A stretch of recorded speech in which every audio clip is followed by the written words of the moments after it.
Welcome to Chronic Combat Conversations, a live look at our best bets, picks, and predictions for every UFC event.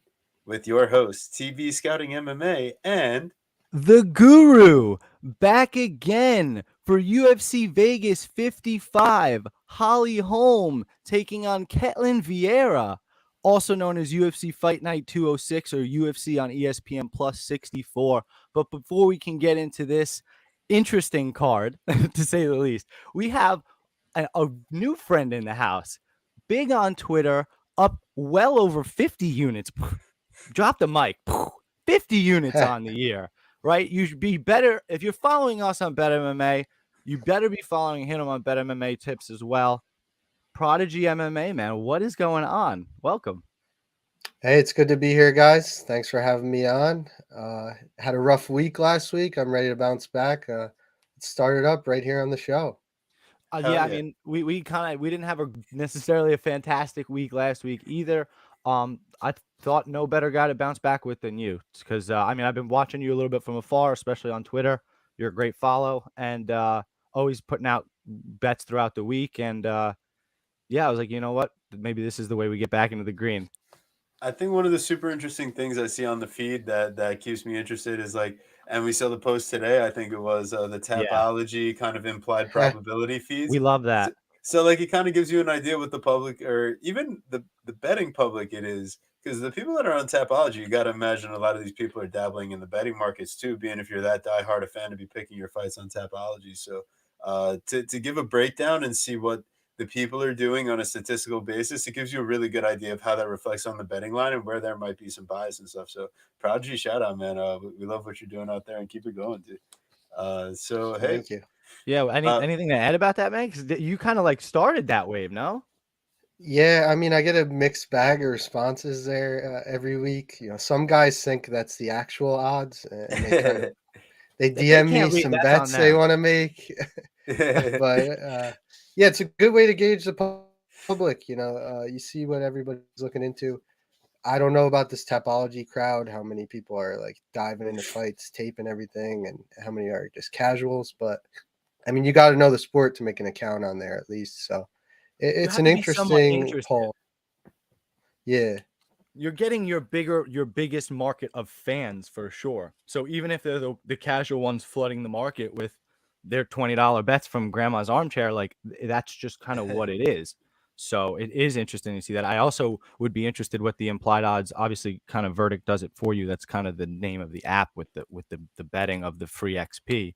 But the implied odds of that is certainly interesting as well. yeah. Well, absolutely.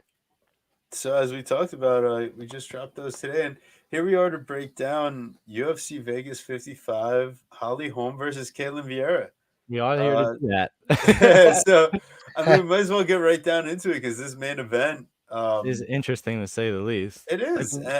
Holly Holm is how old now, and when was the last time she fought? Can So we pull up them Holly, stats, boys? yeah. So here we go. Yeah, Guru, shout out because I was about to start plowing right into it without the Oh, you details. love to plow. We know that. Oh yeah, let's go. It's a party. You and So Homer Simpson, Mr. Plow. that's it, man. We Plow, that's we my got. name. My name again is Mr. Plow. Oh man, Guru off to a hot start. Here we go, spicy. So we got Holly Holm versus Caitlin Vieira. This one, Holly Holm, as Guru asked, 40 years old, and what is this? A 19-month layoff. That So is that it. Again, is that maybe one of the longest of her career? I probably should have asked these questions to myself before we went live. yeah, I mean that's a great question, Guru. But anyways, so yeah, I mean Holly, I think one of the things that you'll see is that she still does have a bit of an experience edge on Vieira, which you'd hope with the 10-year age difference, but it's not to the point where she has all these miles on her. And I think, kind of dealing with these injuries and fighting back, she was in a full fight camp and was scheduled to go, what was it, against Norman Dumont, right? And then had to pull out last second. So yeah, I mean for this fight specifically, I mean right now it's minus 250 Holly Holm, plus 200 Caitlin Vieira. I just looking, I mean, to do like the simple MMA math, aside from like breaking down the styles, watching Holly Holm kind of walk Irene Aldana around the ring, do whatever she wanted in that respect from range, mix in the wrestling. I think that'll be a little bit more difficult in this matchup because Vieira's got that black belt and definitely a much better wrestling background. But overall, I just think that Holm has the ringmanship and the experience to kind of make Vieira follow her around. Now, I do think Vieira does have good offensive capabilities, but like when she throws those combos, she is open on the return. I mean, minus 250 now. The line's starting to get moving here. Guru, what are you thinking? Yeah, I mean, part of me feels like if I'm going to put on my tinfoil hat for a second, I kind of feel like the UFC really wanted Misha Tate to win this fight, the fight versus Caitlin Vieira, because then they could have booked Tate versus Holm, which is a much more marketable fight, at least in terms of name value. But other than the tinfoil hat stuff, I mean, I think you said everything right. Holly Holm has only been beaten by the best of the best. Caitlin Vieira may very well, climb herself to that point. I mean, she's trying to climb herself there now at 30 years old. We've seen the best of Holly Holm, right? So that's fair to say, right? There's no going to be major change in her game plan. We're really just hoping the Holly Holm that we saw against Arena Aldana and Raquel Pennington is still here. I mean, obviously she's 40 and you're expecting some level of decline, but I mean, she's such a physical specimen athlete that it's very possible that, like Dio Romero, like, the drop off is very slim to none in terms of physicality. So that's kind of what we're banking on here. We got her at around, I believe, minus 200, and the line has only moved up since then, right? Where is that line currently now? I believe minus 250. Minus 250 now, yeah. So we played on our Bet MMA. We got a minus 200 a little earlier in the week. What did we play? 4 to win 2. Yeah, So and that's the benefit of following over there. And I'm Prodigy, I mean, yeah, I was also going to say quickly before oh, we yeah, hand it to my guy, who we definitely need to hear from. I'm not sure what Caitlin Vieira is going to bring that Holly Holm hasn't seen, and right. since I hate giving out lines that have expired, I think Holly Holm and over 1.5 on DraftKings is that same minus 200 that we got the money line at, and I don't see an early finish. Holly Holm's last finish was against Betch Kohea in 2017. My Right. guy Prodigy, long overdue. Let's hear from you. Yeah, I definitely don't think we see a finish on the home side for sure. I mean, I love me some Preacher's Daughter, but at 40 years old, it's getting a little tough to back her here. It's not too often you see a fighter almost a 2-year layoff with some knee injuries and they come back looking improved.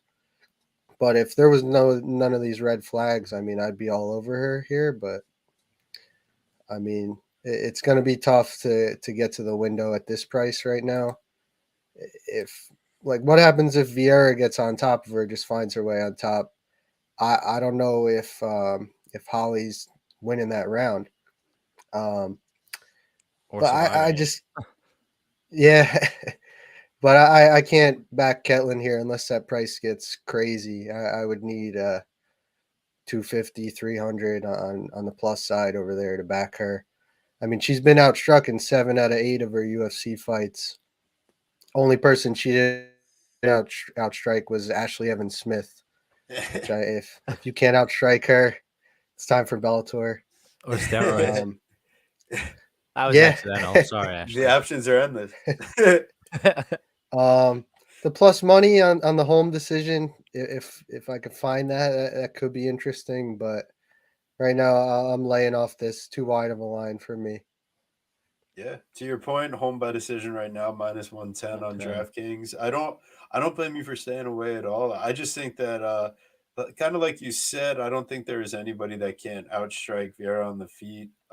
I guess the question is kind of what we came down to in scouting on tape from one, the footwork that Holly Holm is able to use and kind of keep away from takedown attempts in general. She has given up 6 in her career, but that's on 26 total attempts, and she's only given up 5% opponent control. Vieira's given up almost triple that in her career. So I'm actually kind of curious if she were to try to initiate the grappling on Holm. If not, Holly, would be able to turn her out and get her own control, at least in the clinch. I don't think that this fight sees the ground too much just because of the footwork. Yeah, I agree completely. Fair enough. Yeah, I mean, Holly's only been taken down, I think, once in the last 6 years. Yeah. I mean, hasn't Dude. faced the most daunting wrestlers, but it's not a bad stat. Is Yeah, there no, any I like value that. in just betting the fight to go the distance at all at, like, I don't know, near minus 200? Because we don't really see much finishing ability in either of them at this. Yeah, it's not horrible, but I don't want to see another one of those blown out knees. Oh, God. from Vieira That was a after painful, last week. painful way to end it out last week. That's for sure. Yeah. Oh, my God. I, Especially because DraftKings gave me a boost to play either, like, it was a 100% boost on anything I wanted. And I was deciding at minus 200 to play Rakic or minus 200 to play Holly Holm. And which I guess, whatever, either way, I might end up in a bad position. But it might get the boosted same result. Exactly. It boosted to plus 100. So, whatever. That my man was winning that fight. Non-contact injury. It's ridiculous. Yeah, would have liked to see that play out. No, No, not at all. no, for Horrible. sure. Well, hey, I mean, talk about exciting fights. We got our co-main event, which honestly, I mean, this could be the people's main event here. We got It is. Santiago Ponzinibbio versus Michel Pereira. I mean, we're gonna see some fireworks here.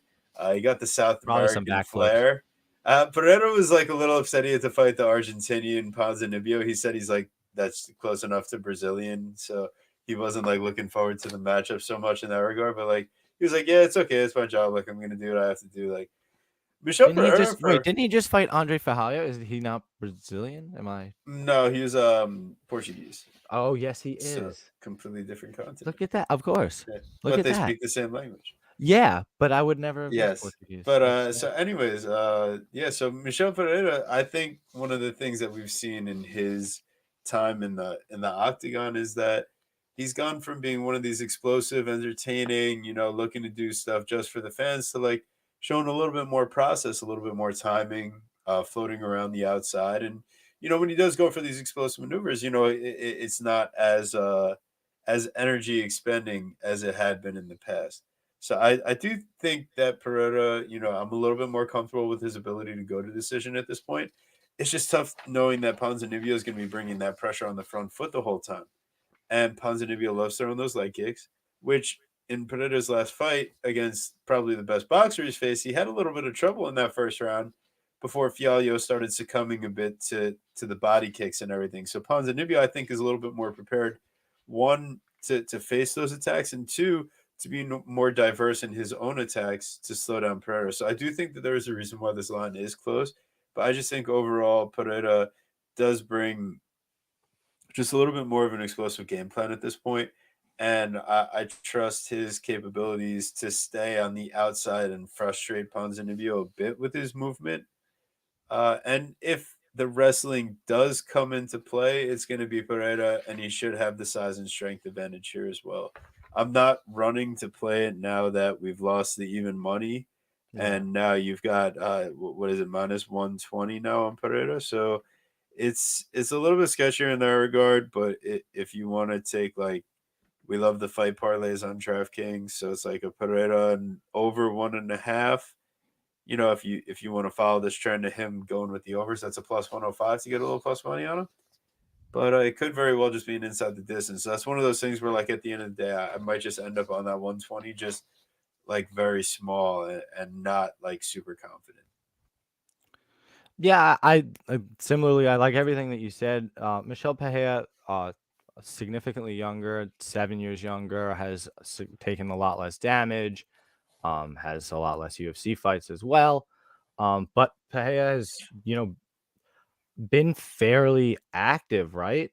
I guess maybe 1 month more active, but I just more recently, obviously with Ponzinibbio having the injuries and the layoff, has been 1-2 since returning. Since then, obviously, has faced solid competition. The Liang fight, we kind of give him a break because that was his comeback. Has a great fight against Baeza, but maybe what is that really worth now if you're kind of getting into a war with Baeza, who I don't know, maybe he might not even be UFC level.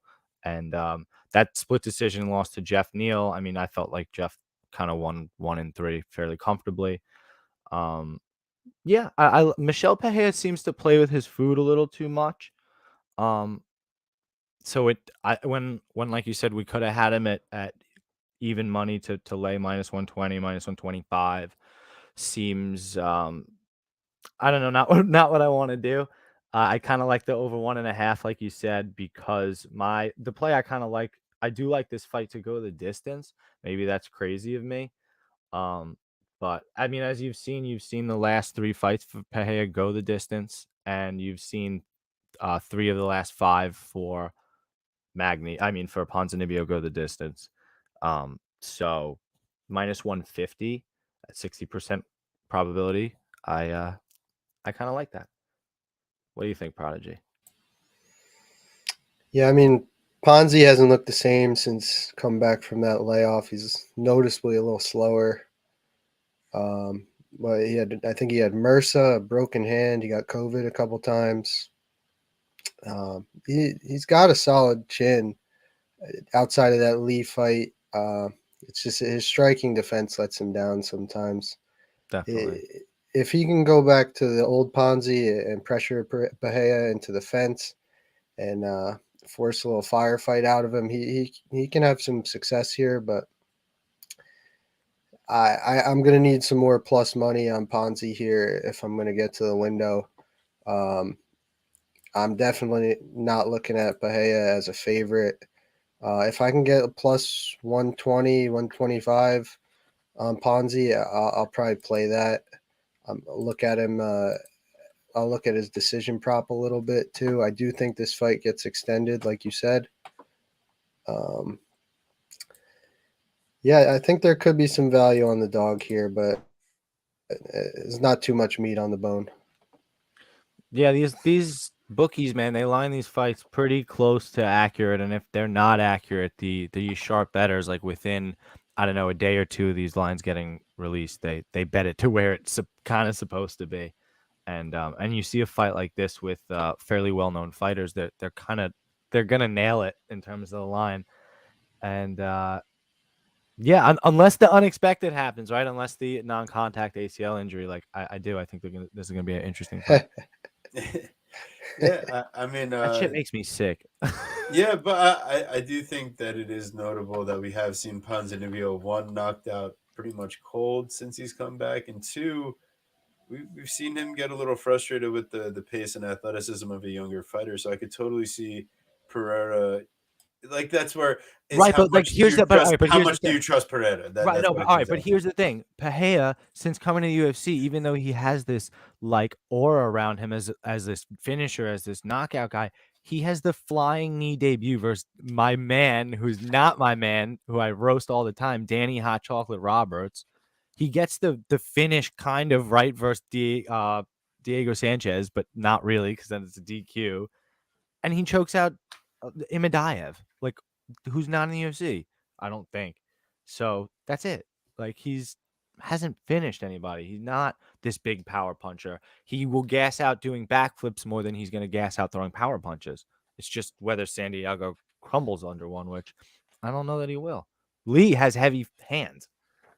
Right. Well, I was just saying it's definitely notable to see the difference. So I think Jeff Neal wasn't able to knock him out. I don't think Pereira will Right. be able to knock him out, but I will say that the leg kicks, the body kicks, all those things are going to slow down a guy like Ponzinibbio, now at 35 years old, facing a larger opponent who's got an athleticism advantage. Yeah. I do think that it could be tough at the end. Neal didn't look the same coming back either. But Prodigy, did you want to add something? No. Oh, okay, cool. I was making sure. All right, fair enough. But yeah, Yeah. but I didn't know. I wasn't sure that Neal looked Yeah. as great either because he was coming back from his whole craziness. I did But have yeah, my guy Neil in that fight. that was a good choice. Yeah, but I think we're on the other side, and We were sadly so. still. But Oh, I yeah, mean, because it was the narrative from the DUI thing that he had going on too. Always bet on guys that got a DUI the week before. They have a lot to prove, and they need 1-0 in from what I've seen. You're 1-0, That's it. so that's a good sample size. You're I getting like some line value no matter what. that. Yeah. uh, so, hey guys, thanks for stopping in to join the show. We got our boy Prodigy in here, TB and Guru as always. Hope you give us a like on the video here. Also, please subscribe if you haven't already, because we bring you the free bets every week.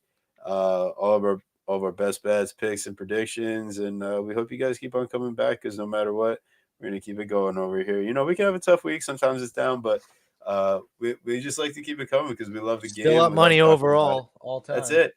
That's it. So hey, we're gonna have our Long-term ups and gains. downs. It happens, but that's why we bring in the best there is, from all around to help us out. And we're still learning the game, and that's why we hope you guys are here too, because we're always down to learn and get better.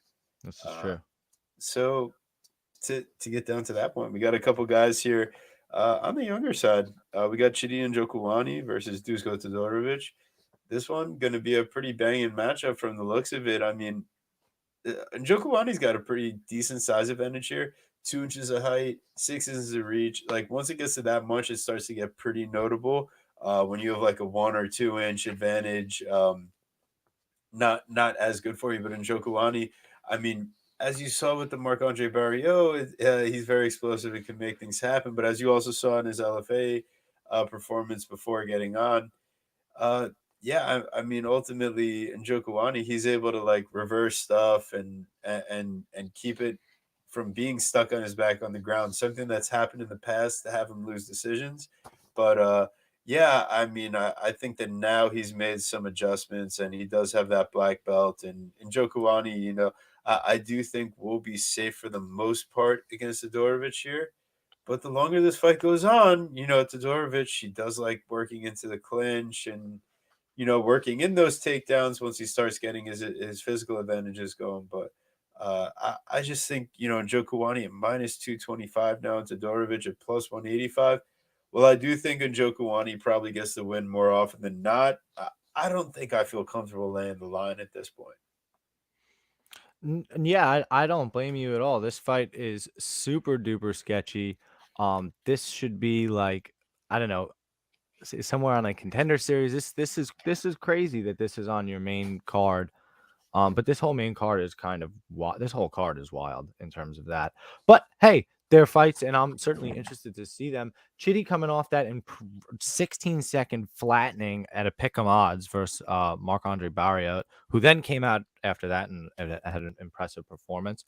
Contender series, man, was not a super impressive fight per se. It was fine. I don't really see anything too crazy there.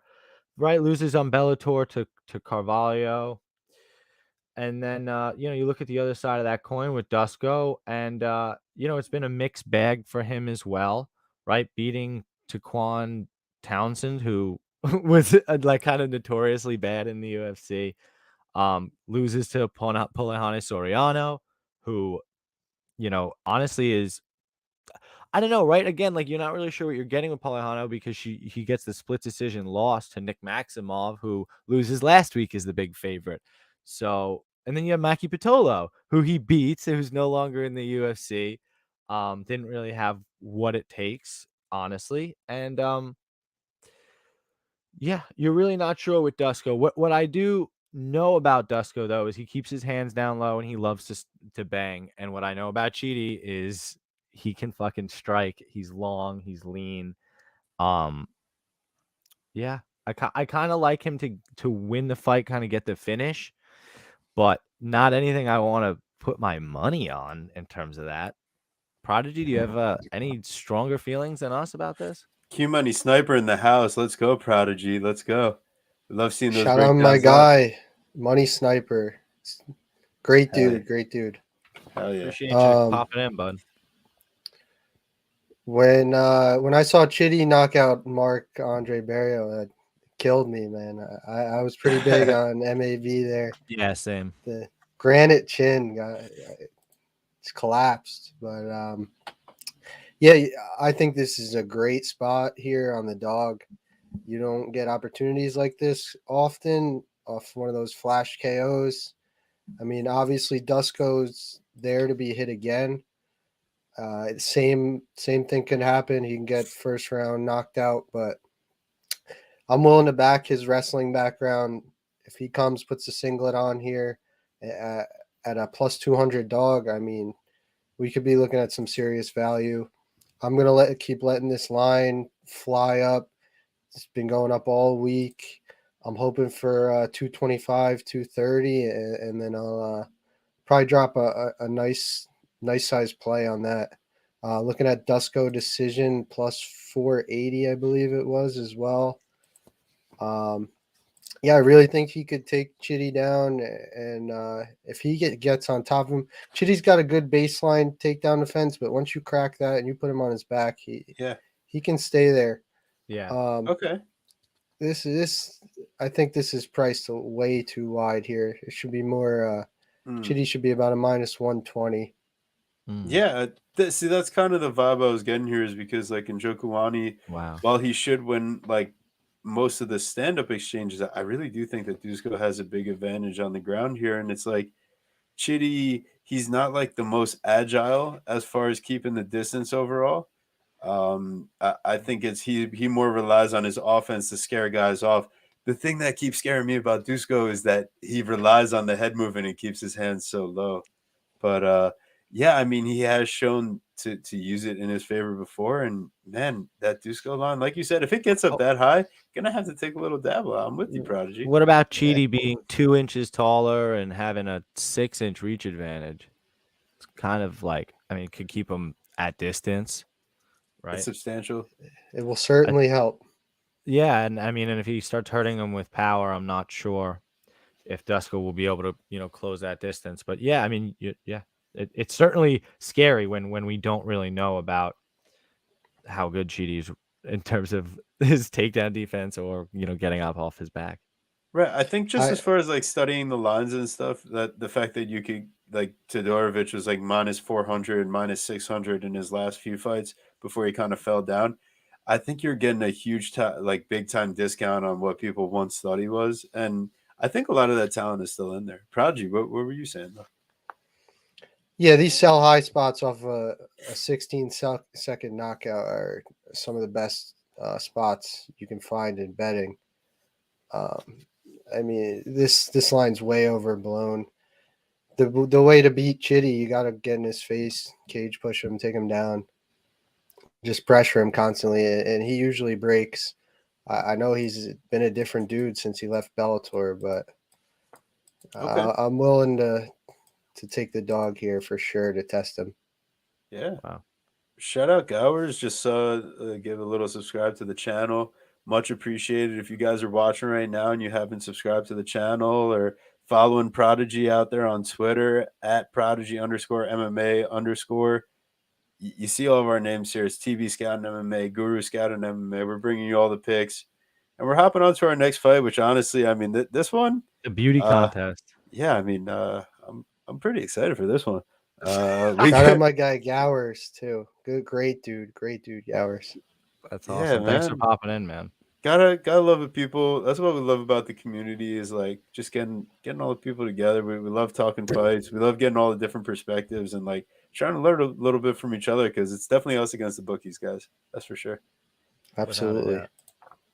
So let's see. Curry Ninja MMA hopping in. What's going on, brother? What's up, Curry? As far as safer props, implied odds wise, the over 1.5 or 2.5 should hit for all the women's MMA cards on this fight, unless Viana Reggie ends in sub or something. Wow, that is kind of where I'm sitting on this fight. Is like this. 100%. This is kind of definitely the most volatile of the women's MMA fights on this card. Is that I could kind of see a finish coming in almost any which way on either side here. For one, I mean, Polyana Viana is shown to pack a little bit of a punch in her history, knocking out Hibash on the regional scene. She also is able to get 3 submission wins and in the UFC so far. But, she's now shoot to box, Diego Lima. You see she's with Oliveira and Alan Nascimento. So that's when Guru started showing me that, I was like, oh, geez, I got to update the gym now for next time, because that's a pretty big development for someone that's so talented from a grappling perspective. You'd like to see that like forward pressure, elbows, violence, because like when Viana gets taken down, that's what she's doing off of her back. It's just you like to see her do it a little bit more on the feet as far as aggression goes, because she doesn't mind getting taken down. And when she does get there, some of the people that she's tapped out have been like a little bit lower level. Definitely in that regard, you know what I mean? So, and losing by armbar to Macedo, definitely Oof. something to keep an eye on. But at the same time, it's like Tabitha Ritchie, overall in her career, who is she beating? That's that great. You got to give her props for stepping up to take on Fiorot, but doesn't really do so well there. That's just kind of gets Oliveira, her in the door.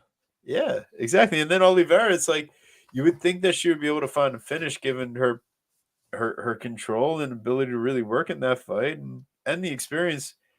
Bro, But she rushes in head first, looking at her feet for takedowns. I've never seen yeah, anything like it. I mean, I would think the best part of doing something like that is that you go to like, I don't know, you go wrestle with Daniel Cormier for 6 weeks and you can fix something like that. But I don't know that she has per se. She's yeah, she's very young at 27, so I would expect and look for her to be making rapid improvements to her game. But on the same side of that coin, you have Polyana Viana, who's 29 at Shudo Box, currently the best, with one of the best gyms in the country, in the world, not our country, yeah. obviously, their country. I expect to see those improvements. And one thing you see about Tabitha Ricci's game is that her striking is extremely rudimentary. It's very basic, and she's not doing too much damage with that. And then when you see her, at least with what I saw with the Oliveira fight, she's on top and she wants position over submission. She's just trying to control. And as soon as she's in full mount and she tries to rein in some damage, and the girl scoots out through her back, like from full mount. And it's like, okay, are you going to be able to hold down and control Polyana Viana when, right, when Tabitha Ricci's game plan is to wrestle, I would think. And, Polyana Viana is dangerous off her back. If this stays at the feet for 15 minutes, I don't know. It's probably like the line say, it's basically a coin flip because I guess I would take the girl that's a little bit longer with Viana.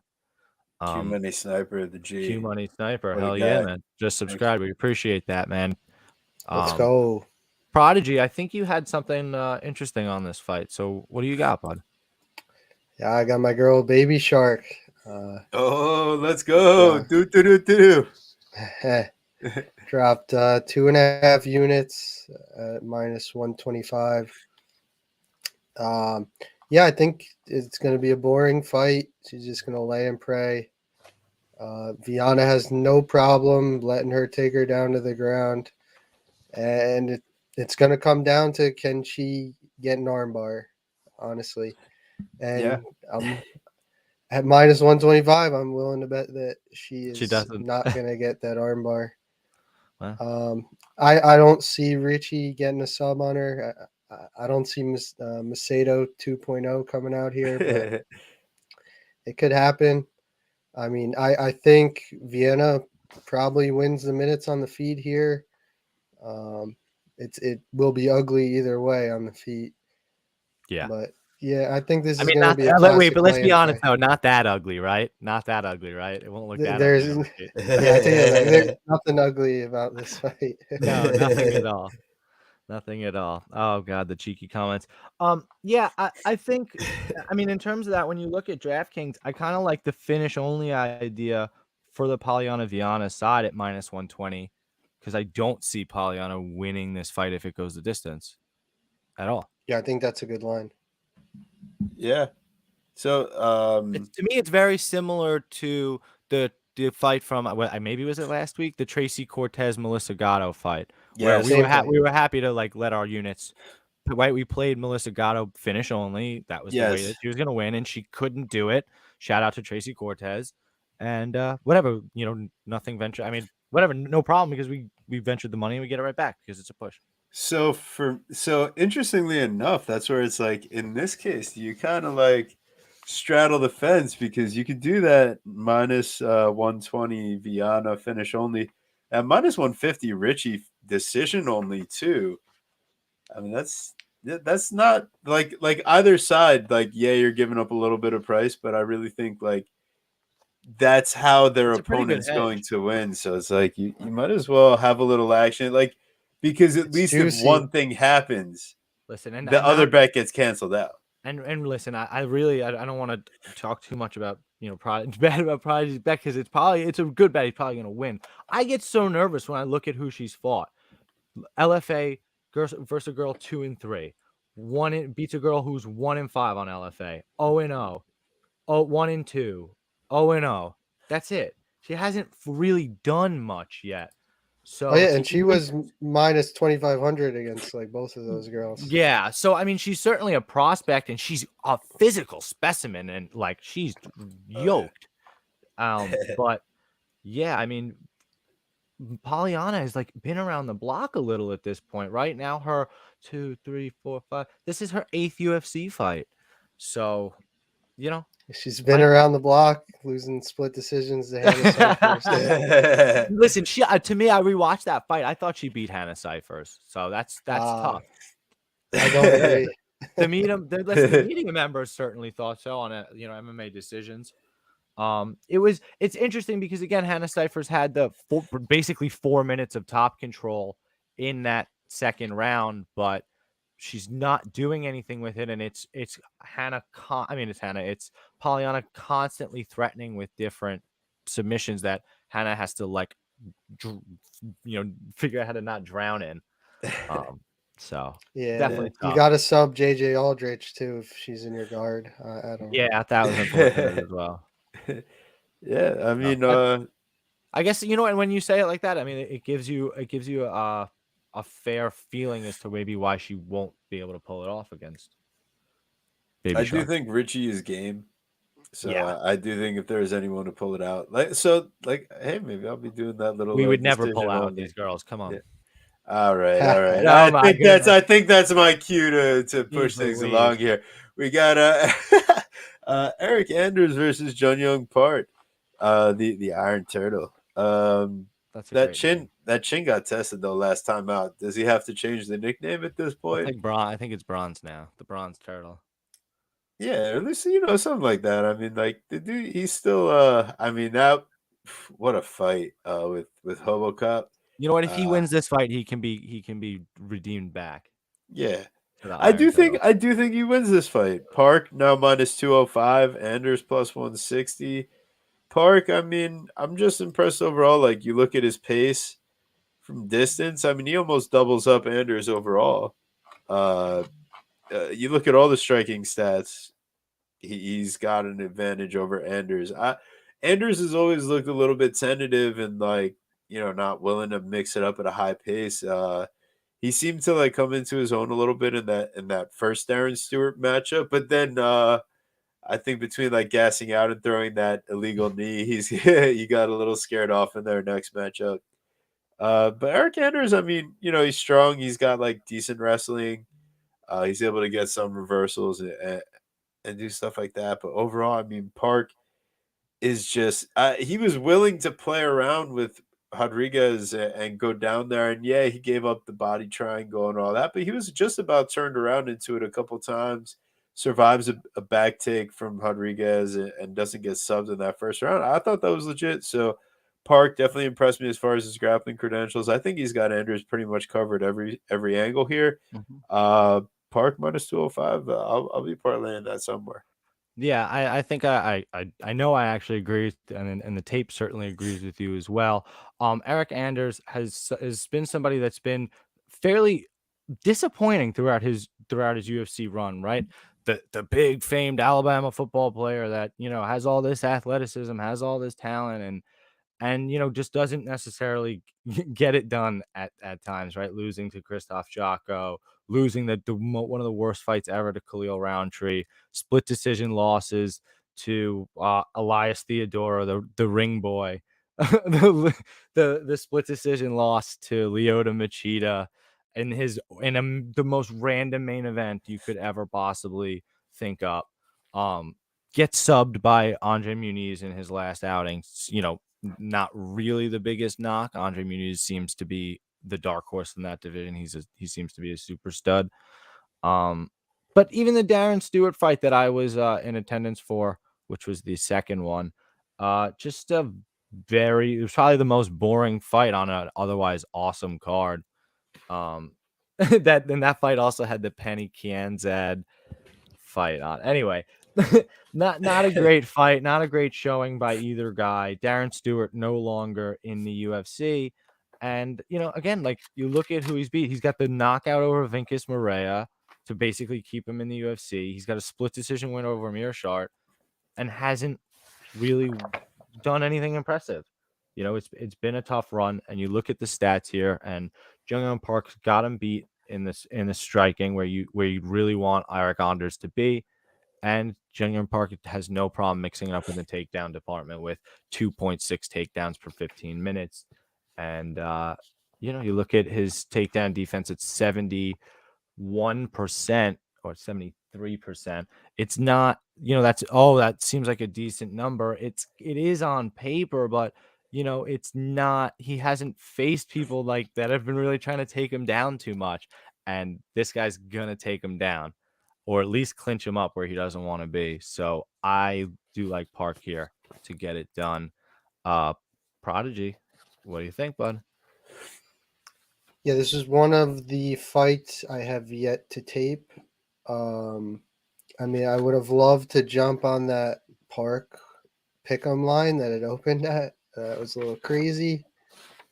But yeah, that's one of those lines that I'm talking about, that like these lines open and then like you go to sleep. They open as you go to sleep and you wake up in the morning 7 a.m. and that doesn't exist anymore. It was crazy. Up on Bet Online for like 3 minutes. Yeah, exactly. 3 minutes. Thank you. Yeah, exactly. But this looks pretty accurate at this. Maybe Park minus 225. I don't know if I'll end up getting there, but I mean, I love me some Iron Turtle. His last fight, he easily could have won that if he just didn't want to stand and bang with Gregory Rodriguez.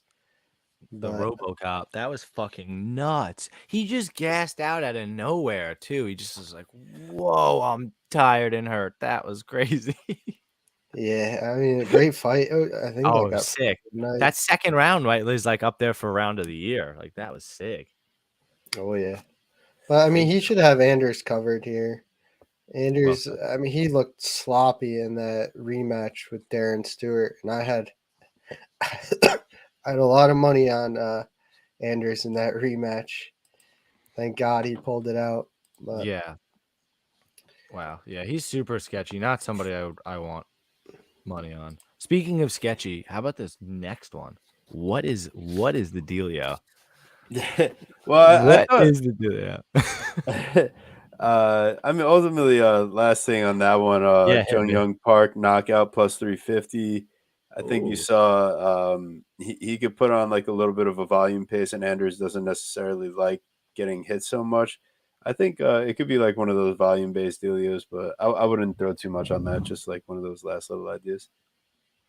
Yeah, not a bad price. What was the price? Yeah, right. Plus 350. I thought that there's some value there because, I mean, just like from a tape perspective, watching what he was able to do damage-wise against Gregory Rodriguez, or even just in general, his jab, leg kick, he puts it together decently, and he puts together volume. So I know Anders just doesn't like that. Yeah, listen, that's certainly interesting. I mean, but other than getting submitted, literally last fight to Andre Muniz, his only loss in the UFC by finish, his only loss in his career by finish was the Thiago Santos fight where he didn't come out for the 4th round. Yeah. I mean, listen, hey, anything's possible. For sure. 4-ounce gloves, and you're an Iron Turtle, so. Yeah, like you were saying, we got this next one here. I was doing some tape, and it's not Joseph Holmes, guys. This is just Bruce Buffer introduction. It's just Ugly Man Joe. That's it. It's just Ugly Man Joe. Yeah, nothing else. So, yeah, we'll leave it at that, guys. It's Ugly Man Joe versus Alan Amadovsky. Ugly Man out of Glory MMA. I mean, he says on Twitter this is the most prepared he's ever been. He feels great. He's like, I know all fighters say this, whatever, but so maybe we take a little grain of salt. But Yeah, I mean, 26. He's got a huge size advantage. This is another one of those notable ones. 6 inches of height, 6 inches of reach. Holmes, I mean, he's got 5 submission wins in his career. So that's definitely a way that he might be able to get after here. I don't know if Amedovski is going to be able to get finished here from submission. It's never happened in his career, but I wouldn't rule it out in general because I just don't trust who he's been facing in that regard. Joseph Holmes, not a great look in the Jamie Pickett fight, but maybe he gets some of those jitters behind him, uses his size advantage. Amedovski coming off, what was it, a real long layoff here, and just doesn't really look great on tape. But Joseph Holmes minus 190, is that something we're running to really be touching over there? I don't know if it's like running to be touching, but I feel like I mean it makes sense. I just feel like Alan Amedovski's a complete enigma. I have no idea what I'm getting with him at all.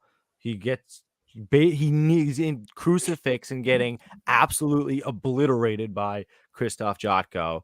And like Herb Dean's like, you know what? I could stop it, but there's like 12 seconds left, and you're not necessarily getting finished. This isn't cool, but you can just keep getting smashed if you want. And then the one thing you can't do with John Phillips, the only thing you can't do with John Phillips, who's not very good at all, is let him hit you with his overhand power. And that is exactly what Alan Amedovski did. And he went to sleep hard. And, we haven't seen him since. They book him against Bevion Lewis, which is insanely weird. And then a year and a half later, they try to book him against Yao Zhang Hu. And then they try to do that twice. And he pulls out on fight day, I'm pretty sure, for one of those. Yeah, we And did then see the him other. weigh in. You're right. Right. Yeah, we definitely did. He didn't look necessarily fantastic. Would love to go see that again. But then he pulls out on weigh-in day, doesn't make that fight. Yao Zhang Hu, I don't even think is the UFC anymore. I think they signed him and cut him in the time that it's taken Alan Amedovski to come back. And now he's facing a guy that's way bigger than him. And can crack, has some good power. The problem with Joseph Holmes is he struggled with the clinch, of course, against Jamie Pickett in his last fight, and being pressured. His fight in Fury FC was like super like weak, right? He kind of like just hits the guy and he goes, oh no, wait, was that? Yeah, he hits the guy and he just goes over. Like he hits him in the liver. It was terrible.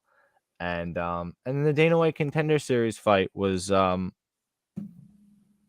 don't know. He struggles to maintain his range well, that even though he's got all this length. And that can be a problem against somebody super aggressive like Amedovski. And then you kind of keep your hands low, and anything can happen with these 4-ounce gloves. So, yeah, I don't know. I lean Holmes. Maybe somebody like Prodigy could talk me into it or out of it.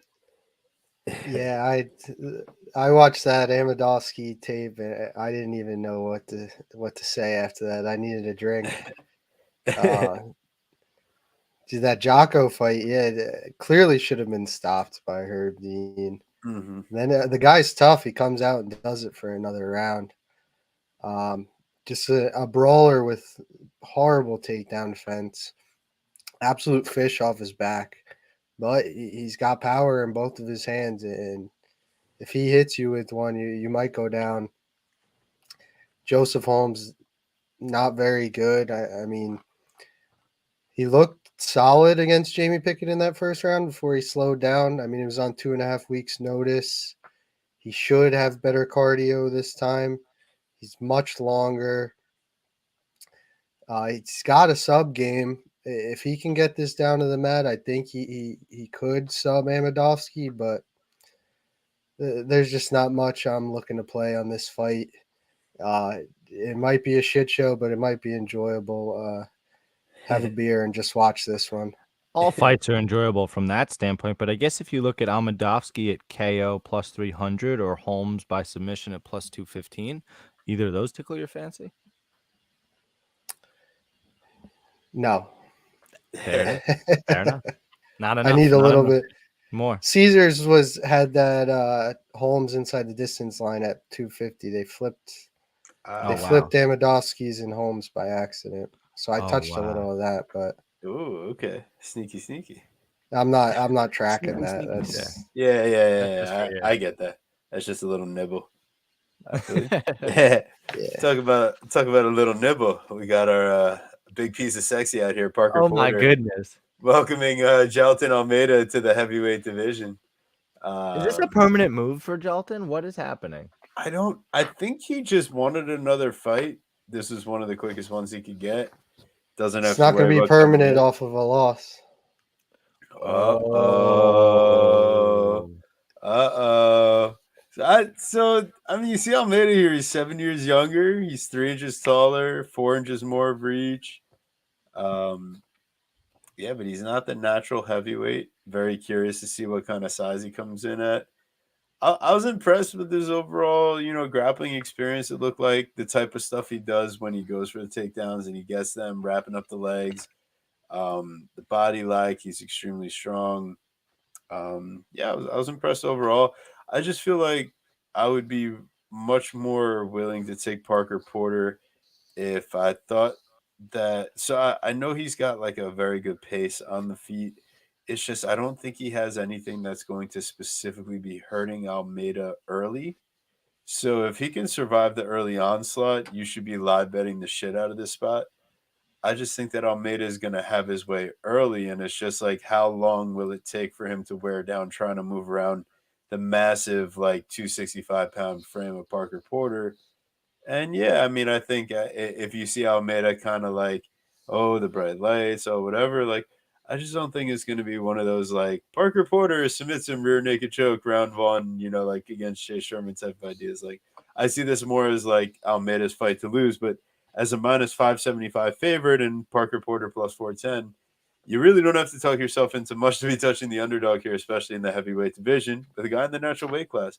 But for me, if I'm looking for a juicy line, Almeida, he's got a lot of knockouts, a lot of submissions on his record. 6 knockouts, 9 submissions. But they have the knockout, even though his UFC debut was also a knockout.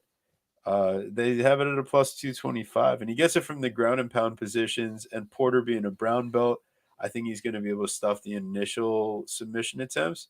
So I think if the athleticism is a bit too much to deal with, that plus 225 for a knockout, same type of idea that you saw with like Marquez. But boys, you seeing something a little different here?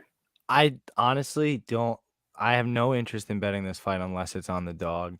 This is ridiculous. I don't understand why he's at heavyweight. And you look at what he's doing. He does so many grappling matches. I don't know how invested he is necessarily in MMA. And he beat Danilo Marquez, and that guy sucks. And who he beats to get to the UFC on Dana White Contender Series wasn't very good either, even though the dude was 9-0. Just was a very padded 9-0. And Parker Porter has, while it's been the bottom of the barrel in terms of the very bottom of the barrel in terms of the heavyweights, and Alan Badeau, Chase Sherman, and Josh Parisian, like, that's still a heavyweight and not a light heavyweight. So unless you're taking Jalton by finish in round 1 specifically, you can't bet Jalton at all. And it's all Parker all day because it's just insane. And that's it. What do you got, Prodigy? So you spoke about dark horses earlier with Andre Muniz. This Hit is me. the dark horse of the heavyweight division. Let's go. Parker Porter, 3 in a row? 3 more, we might be looking at a title shot maybe. Plus 470 right now on FanDuel. I mean, I think Porter's got more than a 17% chance to win this fight. I think this line is a little crazy. A guy that's been weighing in at 203, coming up to heavyweight to fight a guy who possibly cuts down to heavyweight. I mean, I'm looking at the overs, over 1.5. I'm seeing a lot of plus money. You just need this big guy to last a little bit if he's getting his ass kicked.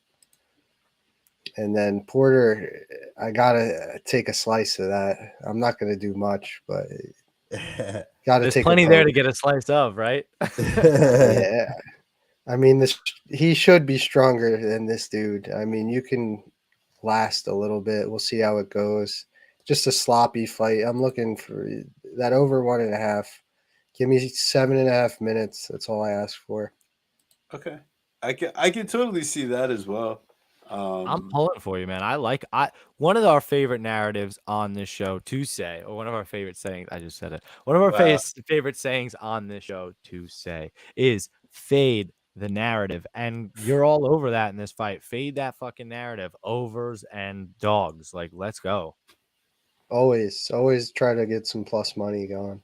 So my question, because you do say like, oh, I don't think it happens at 17% of the time. I just asked from like I guess, like a principled standpoint. For you to take a shot on an underdog, like what type of margin of edge, like would you want to have on your implied probability? Like you looking for like, oh, well, I think he's got like a 25% chance. So if it's at 17%, like that's good enough for me, or like for you to take a play, like a recommended shot on something, are you more like, well, I think this is 50-50, so you're giving me a 17%? Like, how wacky does it have to be for you to want to make a play on that? Oh, not too bad. Okay. I just put it in my spreadsheet. If it works, it works. Okay. Yeah, I'm not gonna your go own little. too far into it. Oh No, But no, yeah, no, I all got right. you. You got the Yeah. little secret sauce working. Okay. All right, I like that. I but like that. Fair enough. I don't need much value. That's why I usually got high volume plays. If I see value, I'll usually attack it. Okay, well, that way also from like, once again, we say from like a principle standpoint, it's like you're not leaving anything on the table. You don't leave, finish the event like, oh, I didn't get to play on this, I didn't play that. Like you had all your bases covered, all your thoughts and everything are out on the table. So at least, with that wide range, throwing down a little bit here, there on all the fights, like, all those points that you were finding. I like that approach. That's a cool thing. Definitely something that we Absolutely. maybe should look at a little bit more in terms of like finding the dog money. I think a lot of times we make sense of the line and pick slight favorites, and that those are like the most dangerous ones to pick. Yeah, for sure. I Yeah, think, yeah. slight dogs are the only I think UFC lines that are profitable over the last 10 years. Yeah, on just like a blind basis, just throw your money on those slight dogs, and you're cashing at the end of the day. And if you could cherry pick which ones it actually is going to be, oh man, you're really caking for sure. Uh, There you go. so hey, here we are, another fight with another short dog. Here we got Omar Morales minus 140 and Urosh Medic at plus 120. This one, I mean, Morales here, his move down to the featherweight division hasn't been so kind. So it looks like in this fight, he's actually going to be making the move back up here. Yeah. So does that help in the cardio, with his aggression, with his output? Because, yeah, I mean, he just is not really bring the pace so much, and he really hasn't done so much impressive at the UFC level. A few unanimous decisions where he just kind of wins based on pace, but it's not like his striking accuracy is anything to write home about. It's just that his defense is pretty decent, able to keep the fight at distance for the most part, and able to avoid being controlled at a high rate by his opponents. But that doesn't really spell out so well when you're facing a more explosive striker in Euros Medic. Someone that, yeah, he'll give you the takedown like all day long if you're going to shoot on him, but I can't trust Omar Morales to consistently shoot on takedowns here. Why would Euros you? Medic. 0.66%. Yeah. It just doesn't happen on a regular basis. So, do I trust Medic once this fight gets out of the first round? No, definitely not. Medic is one of those guys I definitely like fading on the regular. But yeah, I mean, Medic at like a plus 250 for a knockout. It's interesting. I mean, he could potentially even win the first two rounds and then kind of like really struggle down the stretch, get that decision at plus 500 if you're really trying to like fade the narrative here. I just don't like backing a guy like Morales as a favorite here, moving back up weight, giving up size. That's not the spot that I like. Guru, what do you think? Why do I want to take like the greasiest stab ever on Medic by sub at plus 1,000?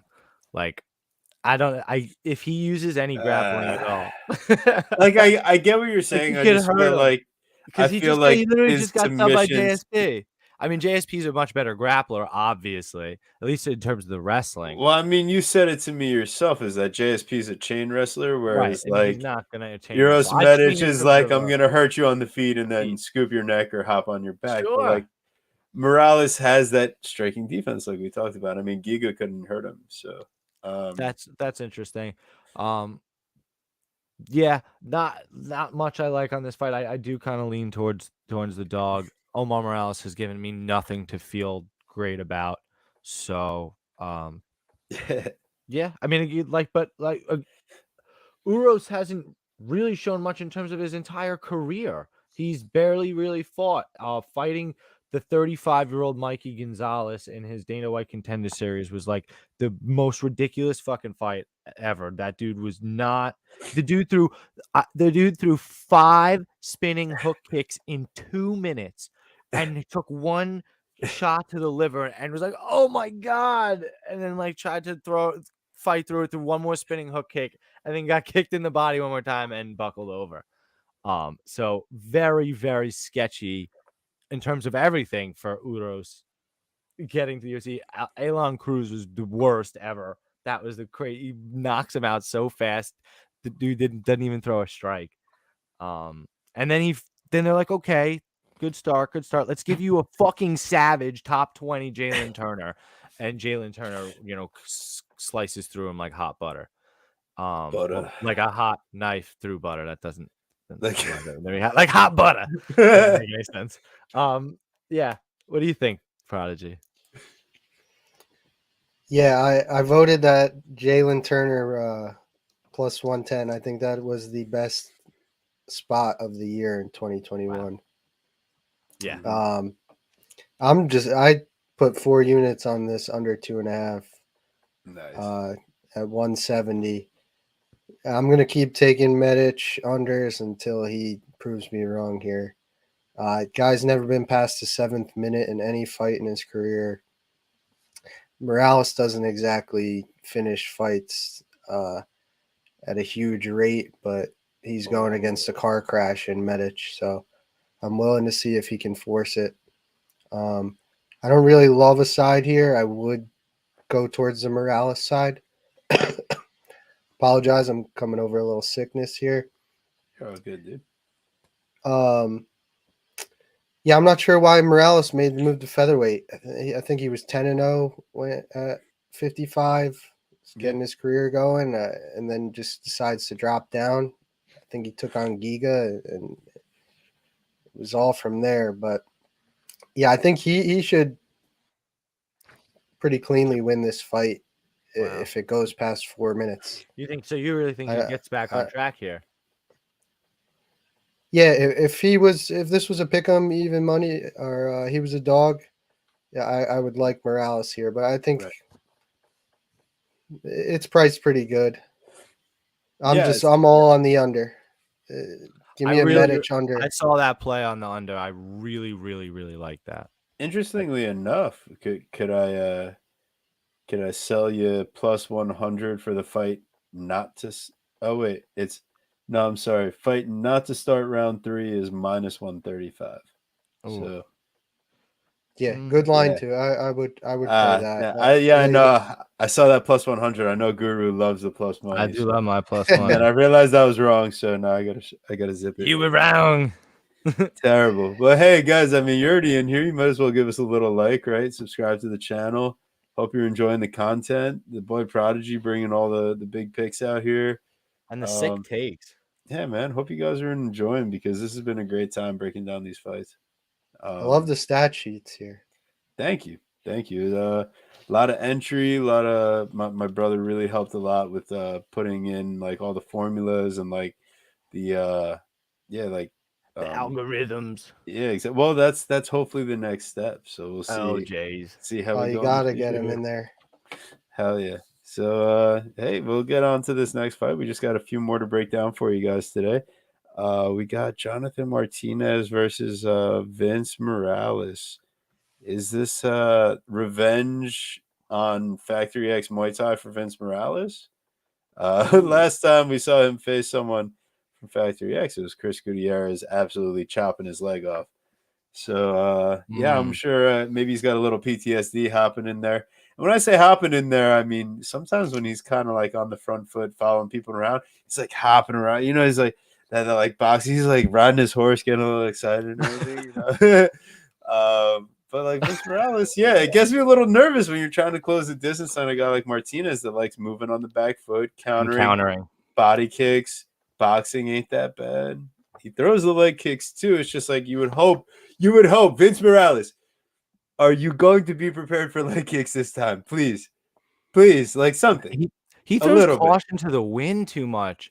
He really, really does. It's a problem. He gets hit a lot. I mean, you look at his stats there. I mean, his landed to absorbed and his landed to absorbed at distance, like they're basically the exact same. And you know, when you're fighting somebody like Jonathan Martinez, who, I mean, is gonna be they both like to counter. So that's kind of interesting in who's gonna be first. And Vince, who likes to, like you said, jump in and out, he may throw himself out of position and Martinez may just be able to pick him apart. Yeah, I think one way or another he should be able to win it either down the stretch or anything like that. I feel like the one thing that sketches me out about like Morales in particular stylistically, in Martinez's case, is that like he loves throwing those body shots and then working up. So like Martinez, you saw Davy Grant just spam that same combo over and over, but I just don't think that Morales is Davy Grant in that regard. It's just something I picked up from like what he likes to do is work the body well. But like that works well against guys like Draco Rodriguez, where it's like a glorified sparring match, the commentators are saying. Not necessarily against a guy like Martinez, where he's got a little bit more oomph and he could definitely put a pace on as far as the volume goes. I mean, what I really didn't like about Martinez, though, if we go back and look at his last fight against Alejandro Perez, like he's a little bit longer than Perez, so he's just throwing leg kicks basically. He's not using his hands too much. And then at the end of that, I think it was the end of the first round. I think it was the end of the first round. He gets dropped bad. And I mean maybe he stumbled a little bit, but like dude got rocked with an overhand and it wasn't, I remember not feeling great about it. And you know, he has to recover in the corner. And then again, kind of goes to implement the game plan of not throw myself out of position, keep my hands back, and just kind of throw leg kicks at Alejandro Perez. And he was significantly younger than Perez. And we kind of all thought he was a huge favorite, and people thought that he'd get the finish over Perez, and he didn't. You know, the one thing you could say about Morales is that the dude cracks, right? He knocked the shit out of Luis Smoka, although I guess everybody kind of knocks the shit out of Luis Smoka. So it's like, I don't know. I think if this fight looks too pretty, it's a problem for Vince Morales. If Morales can kind of crash and really make it dirty and hurt Martinez and throw him off his game, maybe he can steal something. But maybe like a split decision, like something wild like that. But I don't know. Maybe I think Martinez should be able to get it done. I have a feeling Prodigy's the other way.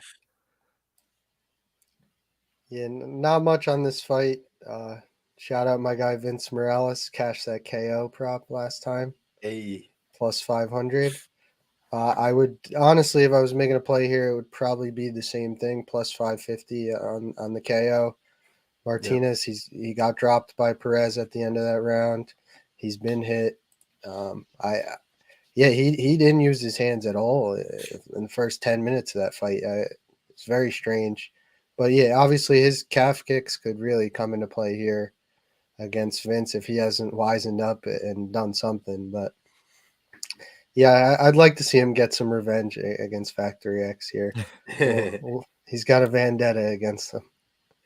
So interestingly enough, I look towards this money line finish only. Vince Morales also That's funny. He has this. He has a vendetta against him. That's his name, Vince Vendetta Morales. Yes. Nice. Okay. All right. We see what you did over there. Took a Or minute, at least but There Guru we picked go. it There up. we go. I picked it up. I'm like, I'm pretty sure that's his nickname, isn't it? It was. Well done, Prodigy.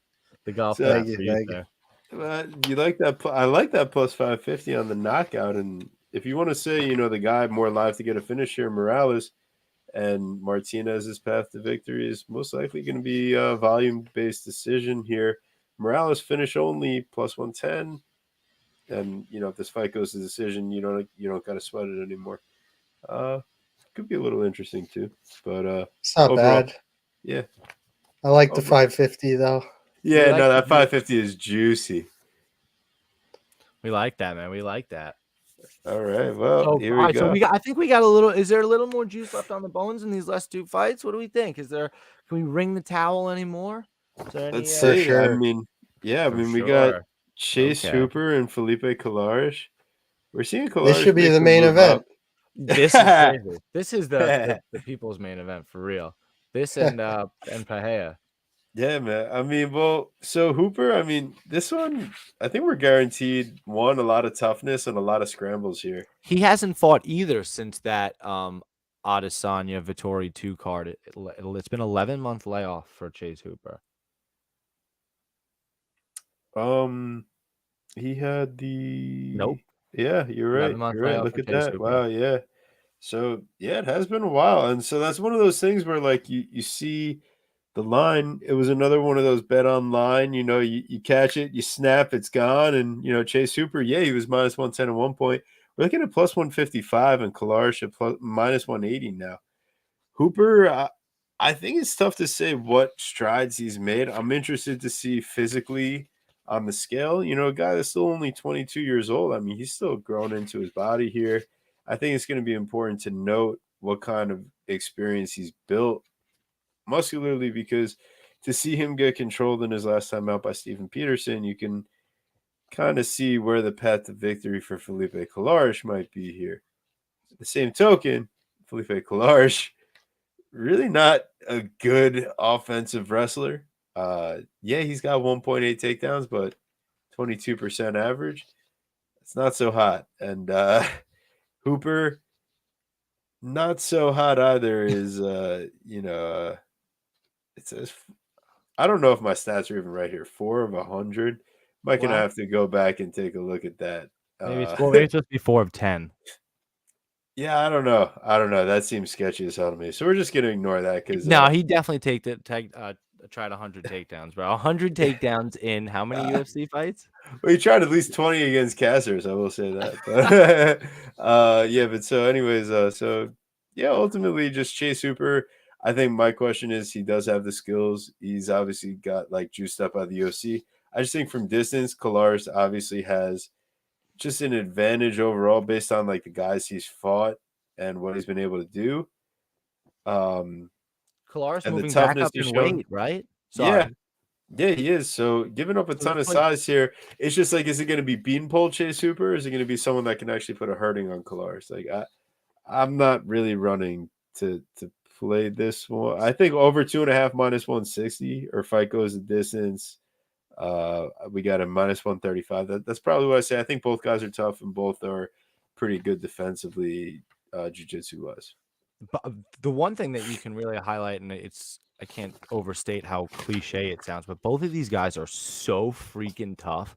You watch them take crazy beatings. You watch Chase Hooper take a beating versus Caceres and versus Peterson. You watch Felipe Colares take a huge beating against not only Chris Gutierrez and still try to come back, but that Montel Jackson fight was fucking wild in the way that he took a beating. Yes. I thought he was literally like dead done. after that Yep. second round. Like totally well done cooked. And he came out and like fought his ass off in that third. Still didn't win, obviously, or even win the round, but just the amount of heart and where you pull that second or third tank of cardio out of, I don't really know. The one thing that you would want to see is right is Chase Hooper be able to try to hurt him on the feet, but can you even hurt him on the feet? And Chase is not the better striker. He's not going to wrestle him, and other than I think some sort of like wacky knee bar, ankle pick, sort of crazy submission that Chase Hooper might get. I'm not really sure where Chase Hooper wins the fight.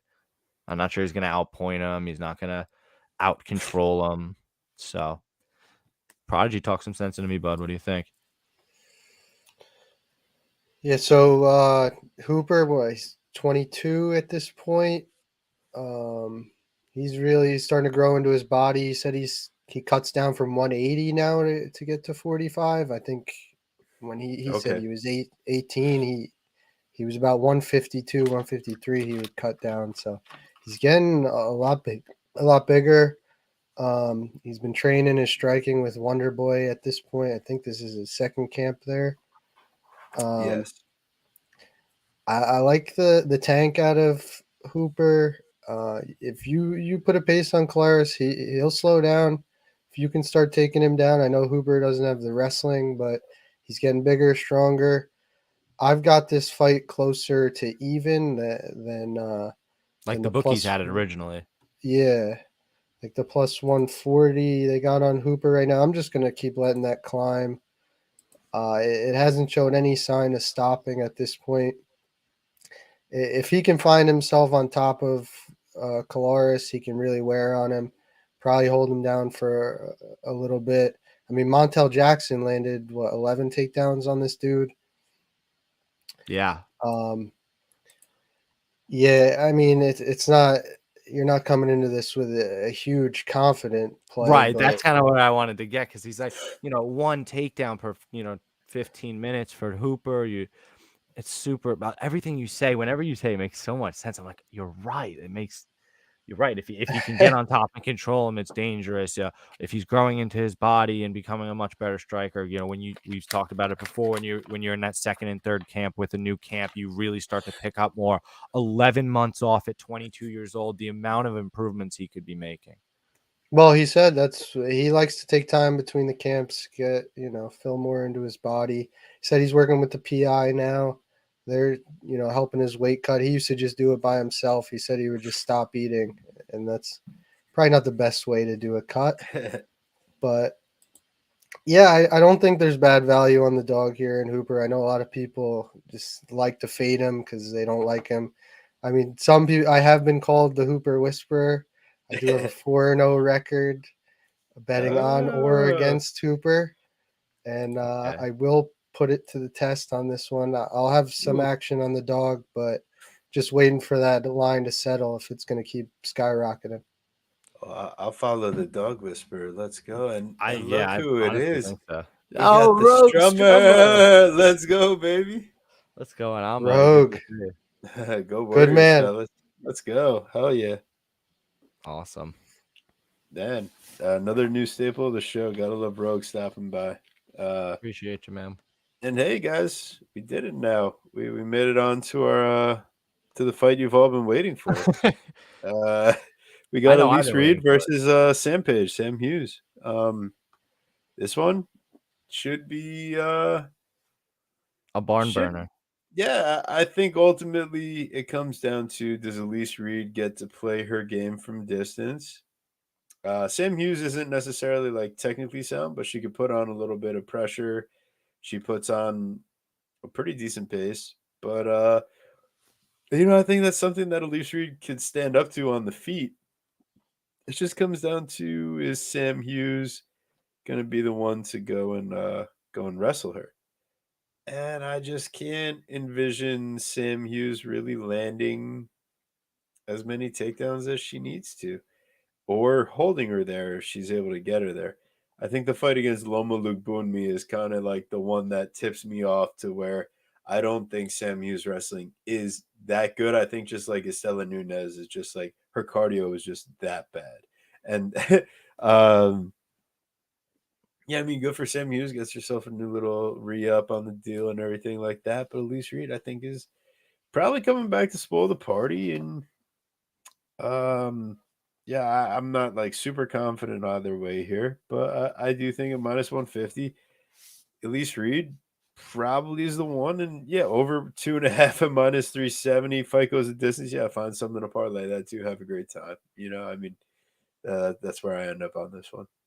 I agree completely. I think Reed should be good enough, athletic enough, strong enough to get it done.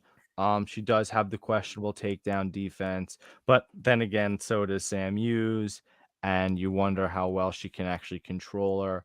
You look at the levels of competition, and it's not even really close in terms of uh, records in terms of any of that, right? She beat Corey McKenna, loses to Soraya Eubanks, who was like down a weight class, but up a weight class, and she's up a weight class to kind of get her foot in the door in the UFC. So that was just an absolute smashing. So there's, whatever, you can't really knock her too much for that. She beats Hilaria Rose. She beats Jillian DeCourcy. She beats Jasmine Jazz Divisius, who we should all know, right? Was 4-0 at the time in CFFC, which is a premier promotion. Gets her first win in Bellator, right? You look at the other side of that coin. Sam Hughes gets the majority decision win over Estela Nunes. Nunes, who we had picked very sillily, really we thought would be much better in terms of the striking. Really wasn't. Her cardio was not there at all. Sam was just able to eat shots the Homer Simpson style and then put her down as she got gassed, and has absolutely no takedown defense at all. We also expected Estela Nunes' takedown defense to be better since she had fought Carnelossi.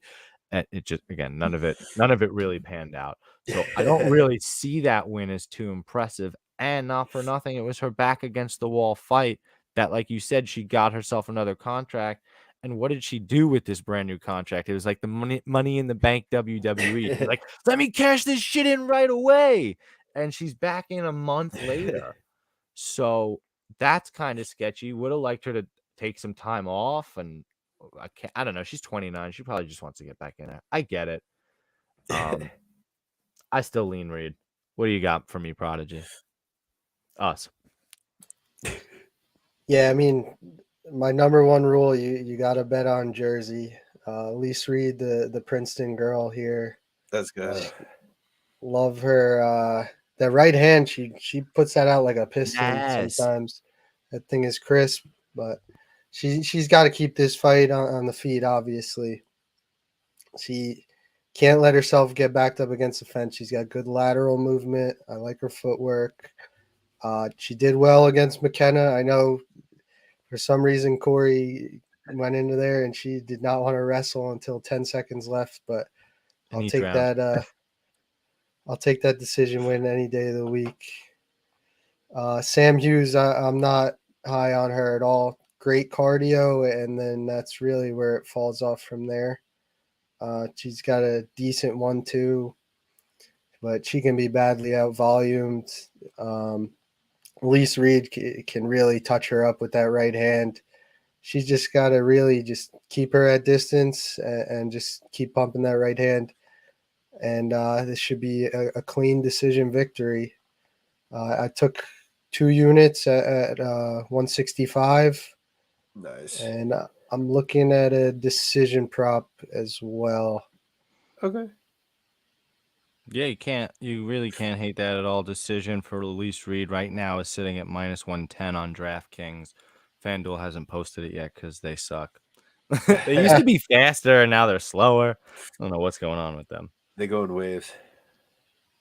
They do. Yeah, I had Nunes in that Hughes fight as well. Disappointing. Yeah, but I did have Elise Reed against McKenna, so that made I didn't up have for that it. one. Didn't have that one. I felt so good when you said use. I'm like, oh, you said use lateral movement. That's what I have in my notes, and a couple other things that you said. I'm like, yeah, I wrote that too. So there we go. That made me feel good. I like that. Yeah, I think she can get it done. I think so too.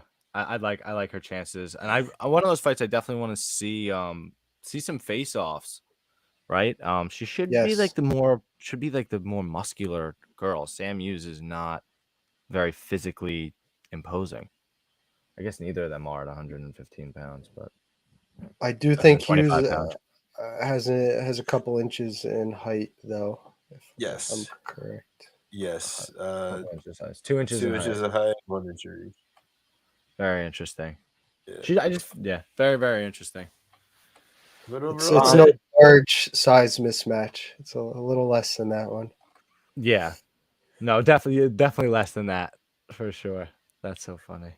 Wow. What a freaking card. And what a whole little streak here. It was like another 8-week stretch, I believe, of like back to back fights. Off next week for Memorial Day weekend. So I hope everybody stays safe and enjoys their family and loved ones and everything like that. And catches some tans and of course pays respect to all those who've served for us. So thank you for your service. And we'll never forget you for that. Now, after that moment of silence, thank you so much, Prodigy MMA, for coming on, man. That was freaking awesome, dude. You're the way that you handicap fights and the way that you look at shit is so freaking unique, man. And there is absolutely no filler to your breakdowns. It's all meat.